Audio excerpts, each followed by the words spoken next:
Hello बेटा। Last video में बेटा हम लोगों ने डिस्कस किया था माउंटेन ग्लेशियर्स के बारे में कि किस तरीके से माउंटेन ग्लेशियर्स से रिवर्स निकलती हैं। अब हम बात करेंगे बेटा कॉन्टिनेंटल ग्लेशियर्स की। कॉन्टिनेंटल ग्लेशियर्स को बेटा किसको बोलते हैं? जब कोई भी ग्लेशियर मतलब बर्फ़ का बहुत बड़ा लैंड सरफेस बर्फ़ से घिरा होता है तो उसको कॉन्टिनेंटल ग्लेशियर कहते हैं।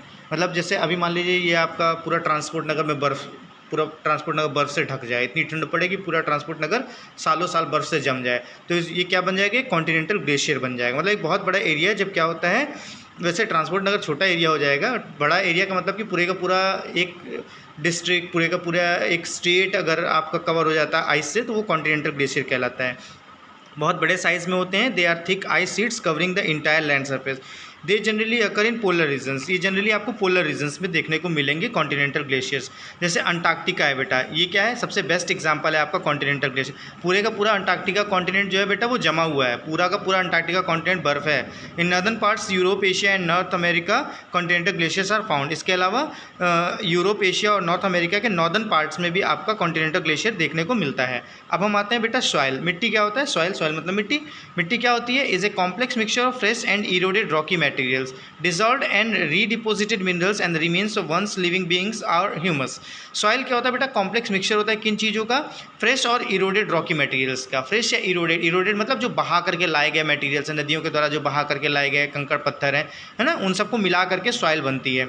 इसके अलावा इसमें सॉइल में और क्या क्या चीज़ें होती हैं? रिमेन्स ऑफ लिविंग बींग्स और ह्यूमस, मतलब जो पहले समय में कुछ लोग जीवित थे वो मर गए हैं, उनकी डेड बॉडीज़ वगैरह भी उसी में मिली हुई हैं। मतलब इन सब चीज़ों को मिला करके मिट्टी बनती है। सॉइल किसी एक चीज़ से नहीं बनती है, सॉइल एक मिक्सचर होता है।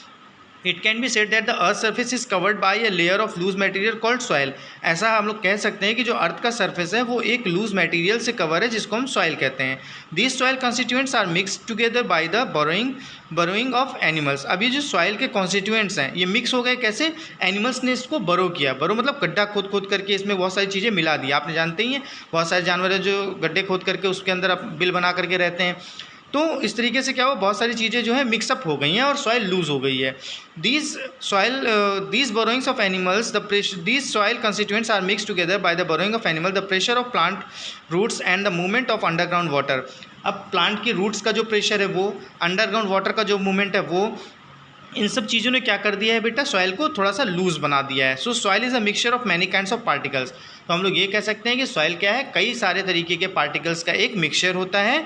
अब कौन कौन से, देखो जो सॉइल पार्टिकल्स तो बहुत सारे पाए जाते हैं, तो उसको ब्रॉडली दो पार्ट में डिवाइड कर दिया गया। एक होता है ऑर्गेनिक और दूसरा होता है इनऑर्गेनिक। ऑर्गेनिक पार्टिकल्स क्या होते हैं सॉइल के बेटा? ऑर्गेनिक पार्टिकल्स का मतलब कि ऐसे पार्टिकल्स जो कि आपके क्या होते हैं? नेचुरल होते हैं। नेचुरल मतलब कि जो नेचर से प्रोवाइडेड होते हैं, जैसे एनिमल्स हो गए, प्लांट्स हो गए, ये सब ऑर्गेनिक पार्टिकल्स होते हैं सॉइल के। The type of soil, its chemical composition and the nature of its organic origin are major factors in determining the status of the people, types of food, clothing, housing and fiber और lumber products of a particular geographic region। अब देखिए बेटा, किसी भी जगह पर रहने वाले लोगों का जो लाइफ स्टाइल होता है वो उस जगह पर पाई जाने वाली सॉइल के अकॉर्डिंग होता है। वहाँ के लोग खाना क्या खाते हैं, जैसी वहाँ की मिट्टी होगी, भाई वहाँ की मिट्टी में जिस तरीके की फसल होगी लोग वही चीज़ें तो ज़्यादा खाएंगे। अब जैसे हमारे एरिया में गेहूँ चावल होता है तो हम लोग गेहूँ चावल खाते हैं, पंजाब में चावल नहीं होता तो वहाँ के लोग चावल ज़्यादा नहीं खाते हैं, बंगाल में गेहूँ नहीं होता तो वहाँ के लोग रोटी नहीं खाते ज़्यादा। तो ये सारी चीज़ें किस पर डिपेंड करती हैं? सॉइल पर ही डिपेंड करती हैं।